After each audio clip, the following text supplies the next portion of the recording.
Have you ever noticed how some people are drawn to your presence as if you were carrying a torch through a dark forest?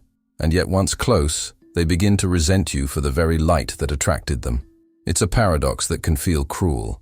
To be admired and rejected in the same breath. To be wanted and despised for the same qualities. This is the hidden war between light and shadow that plays out quietly inside human relationships. For those who live as empaths, this war is not abstract. It's lived in the body, in the confusion of feeling responsible for others' moods, in the ache of being punished for kindness, in the exhaustion of trying to carry light that others secretly wish would go out. If this has been your reality, it does not mean you are broken or naive. It means you are sensitive enough to register both sides of the human soul, the longing for warmth and the fear of exposure. Carl Jung named this tension the shadow, the parts of ourselves that we disown, repress, or cannot yet face. When an empath walks into the room, that shadow can be forced into visibility. The empath does not intend this. It happens because light and shadow are inseparable. Your compassion, your presence, your refusal to abandon depth. These qualities shine a light, and in that light, others may glimpse their shame, their envy, their buried grief. Think of it like moths around a flame. At first, they circle closer, pulled by something irresistible. But their wings are not built to touch the fire. They do not come for warmth alone. They come also to test, to destroy what they cannot contain. This is the paradox of attraction mixed with hostility. People approach what they most admire, but when admiration threatens to expose their unhealed wounds, admiration turns sour. In archetypal language, the empath often stands in the role of the healer or the innocent, a figure who offers presence without violence. The shadow counterpart may embody the saboteur or the trickster, figures who cannot allow what they envy to remain untouched. The relationship becomes a silent theater, one person carrying light with open hands, the other unable to bear what that light reflects back. If you have felt the sting of this, being punished for your openness, resented for your care, or abandoned without explanation, pause here. The wound is real. You are not imagining it, and you are not cursed. You are encountering one of the oldest dramas in human history, the collision between the parts of us that long for healing and the parts that fear what healing would demand. As we move forward, hold this image close. You, as a torchbearer, not a saint, not a savior, simply someone who carries enough light to reveal. That role will always evoke both gratitude and resistance in others. The question is not whether the shadows exist. They do. The question is, how do you walk as a torchbearer without burning yourself out, without dimming your flame to make others comfortable? There is a kind of hunger that many empaths carry quietly, the hunger to be seen as good, helpful, indispensable. On the surface, this looks like generosity. Beneath the surface, it is often something older, a survival bargain written into the nervous system. If, as a child, love was unpredictable, if safety depended on pleasing or soothing a parent, the body learned a rule. If I take care of others, maybe I won't be abandoned. That rule does not vanish with age. It hides inside acts of kindness, inside the compulsion to rescue, inside the exhaustion of carrying more than your share. Jung would call this a complex, a cluster of memory, emotion, and instinct tied to an early wound. In this case, the mother wound is common. The child who learned to monitor her moods, to anticipate her storms, to soothe her loneliness. As adults, these children often become empaths who cannot rest until everyone else is comfortable. What looks like compassion is, in fact, a nervous system scanning for danger. And the tragedy is that this bargain, once unconscious, becomes a trap. The very need for validation creates relationships where the empath is never free. There is also a chemical loop at play. Neuroscience shows that oxytocin and dopamine, the bonding and reward chemicals, spike when we help others. It feels good to rescue, to be thanked, to be needed. But like any drug, the dose fades. We seek it again. And slowly, without noticing, we become addicted not to love, but to the feeling of being useful. It is not that helping others is wrong. The trap is when the help is fueled by fear of rejection, rather than by free choice. Picture a doctor who begins his career out of passion to heal. Over time, he realizes he is not resting between shifts, not saying no to patients, not listening to his own body, He has become addicted to gratitude, to being indispensable. The white coat hides his depletion. On the outside, he looks selfless. On the inside, he is burning out. This is the empath's silent bargain: to give endlessly while hoping one day someone will give back without being asked. There is a simple yet difficult test. Before offering kindness, pause. Feel into your body. Ask yourself, if no one thanked me, if no one noticed, would I still want to do this? The answer is not always comfortable. Sometimes the impulse comes from genuine care. Sometimes it comes from terror of being left out. Neither answer is wrong, but seeing the difference is the first step in breaking the bargain. Here lies the paradox. The empath's gift is real. The world does need it. But when that gift is tied to survival, it stops being a choice. And when it is no longer a choice, it cannot create intimacy, only debt. True connection requires freedom, not compulsion. So if you have felt trapped by your own kindness, you are not weak. You are carrying an old strategy that once kept you safe. The challenge now is not to abandon your light, but to notice when the light is fueled by fear. That awareness, repeated gently over time, is what begins to free the empath from the silent bargain. There is a kind of hostility that takes even the most attentive empath by surprise. It is not loud, not always spoken. Sometimes it shows up as a sharp comment, a subtle withdrawal, a sudden shift in tone. It can leave you asking, what did I do wrong? The unsettling truth is often this: you did nothing. What you witnessed was projection, a mirror effect that makes others uncomfortable in your presence.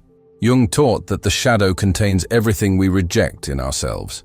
It is not only the dark impulses we fear, but also the light we have been told we are unworthy of. When an empath walks into the room with openness, sensitivity, and depth, those qualities can act as a mirror. The other person does not consciously think, I dislike your light. Instead, the light activates the shadow. It reminds them of the qualities they buried, the tenderness they were forced to silence, the courage they have not yet claimed. Hatred becomes a disguise for the pain of unmet potential. This is why contempt so often hides admiration. A man may belittle another's emotional intelligence because it exposes the numbness he carries. A woman may mock someone's compassion because she once had hers dismissed as weakness. On the surface, it looks like hostility. Underneath, it is grief. The person cannot yet admit, I wish I could live that way. So the admission twists into resentment. The ancient story of Cain and Abel carries this pattern. Abel's offering was received, Cain's was not. Instead of facing his own wound, Cain turned outward. He destroyed the one whose presence made him feel inadequate. The story is not about divine favoritism. It is about the rage of being seen without being able to match what is seen. That rage lives on today in subtle ways: sarcasm, coldness, envy disguised as critique. To face this dynamic, it helps to turn the mirror inward as well. If you were to write down 3 qualities you admire most in others, and 3 that irritate you the most, you would find a strange symmetry. Both lists are clues. The admired traits are often capacities you already carry but do not fully trust. The irritating traits are often reflections of your own disowned shadow.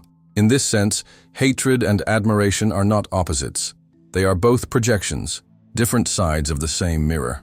Dr. Gabor Mate often reminds us that what we judge harshly in others is a defense against the pain we have not resolved in ourselves. When someone directs that judgment toward you, their hostility is rarely about you personally. It is about the wound that your presence stirred awake. This recognition does not erase the sting, but it does protect you from internalizing blame. So if you have felt hated without cause, know this: it is not evidence of your unworthiness. It is evidence of how powerfully your presence reveals. Light does not only comfort, it exposes. And exposure is unbearable for those who are not ready to face their own shadow.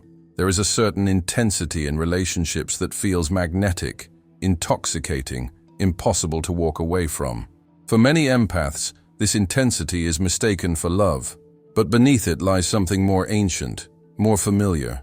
The echo of childhood wounds replaying themselves in adult bodies. This is what psychologists call a trauma bond, an attachment forged not through safety, but through the push and pull of pain and reward. At the root, the pattern often begins with the wounds of father or mother. A parent who was warm one day and cold the next, a caregiver who alternated between affection and criticism. For the child, this inconsistency created confusion. If I try harder, maybe I can keep their love. That nervous system imprint does not simply vanish. As adults, many empaths are drawn to partners who reproduce the same rhythm, oscillating between idealization and contempt. The bond feels alive not because it is safe, but because it is familiar. Neuroscience shows us why this pull is so strong.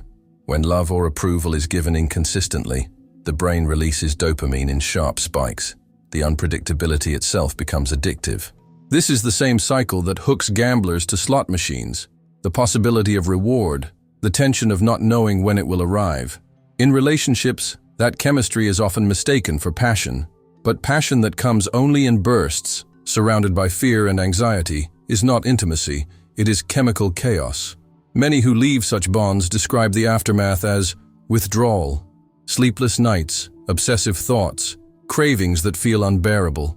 Online forums are filled with comparisons to heroin detox. This may sound dramatic, but the brain chemistry involved is similar.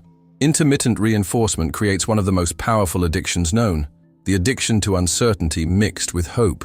The tragedy is that this cycle disguises itself as love. An empath may think, "No one has ever made me feel this deeply," without realizing that the depth is not love, but survival mode.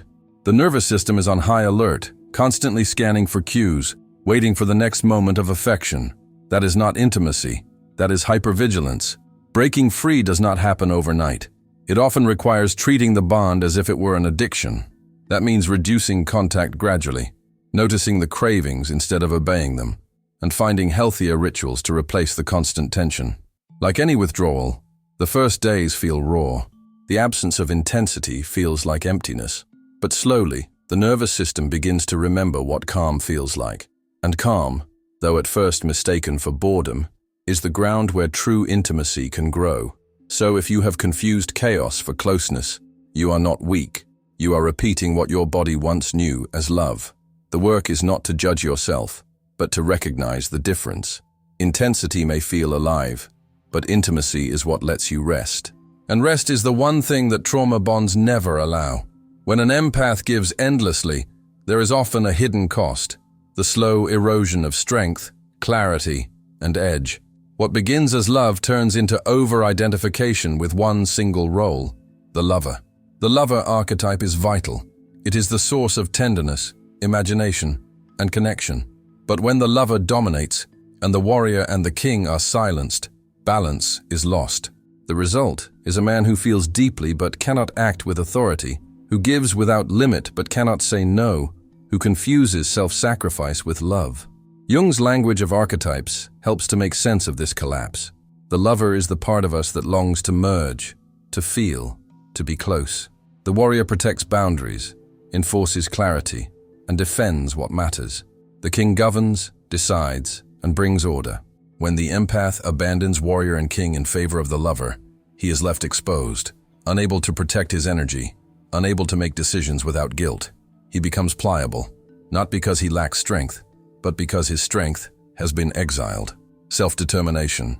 Theory in psychology describes this erosion as a collapse of autonomy. The empath says yes when his body says no. He offers time he does not have. He gives emotional labor long after his capacity is gone. In the short term, this pleases others. In the long term, it corrodes the sense of self.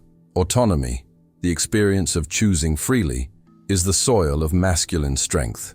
Without it, even love begins to rot. The paradox is that saying no is at times more loving than saying yes. A yes offered compulsively is not love, it is fear. A no spoken calmly creates space for respect to grow. This is why boundaries are not walls but bridges. They are not rejections of connection, but the conditions that make connection sustainable. Consider the image of Neo in The Matrix. At first, he moves within the rules of the program, bending but never breaking them. Only when he refuses the program's logic entirely does he step into his true power. This is what happens when the empath reclaims the warrior and the king. Refusal, in this sense, is not coldness. It is sovereignty. It is the act of no longer living by a script written by fear of rejection. Boundaries can be tested gently. Time boundaries, ending a conversation when your energy is gone. Energy boundaries, declining requests that drain your body. Emotional labor boundaries, choosing not to carry pain that is not yours to heal. Each test brings resistance, both from within and from others. That resistance is the sign you are reclaiming lost ground. So if you have felt your edge dulling, your voice fading, your will slipping away, know this: the lover in you is not the enemy, but he cannot stand alone. Without the warrior to protect and the king to guide, the lover collapses under his own weight. Reclaiming the balance of archetypes is not about becoming harsh. It is about becoming whole. There is an ancient tension that philosophers and poets alike have tried to name: the bitterness of those who feel powerless toward those who carry strength. Friedrich Nietzsche called it resentment, the slow poison of envy that transforms admiration into hostility. For the empath, this dynamic is not theory. It is felt in the body when someone close begins to belittle, mock, or undermine, not because of failure, but because of radiance.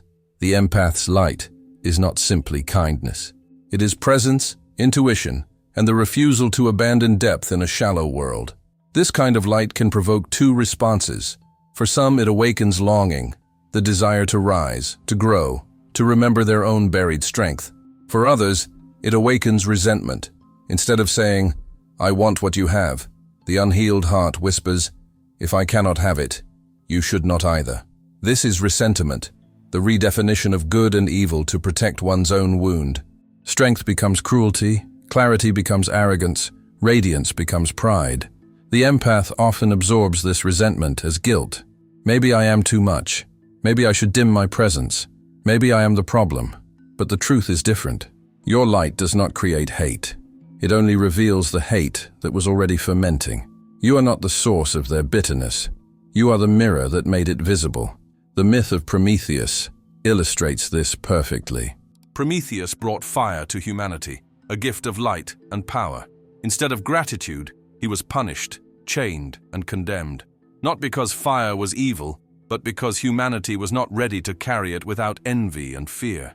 The story is not only myth, it is a map for what happens whenever someone embodies a gift others have not yet integrated. This realization shifts the question. Instead of asking, "Why do they hate me?" the deeper question becomes, "What shadow truth did my presence reveal?" This shift does not erase the pain of being resented, but it anchors the empath in clarity rather than self-blame. The resentment of others becomes less about personal rejection and more about the universal struggle between the unhealed and the radiant.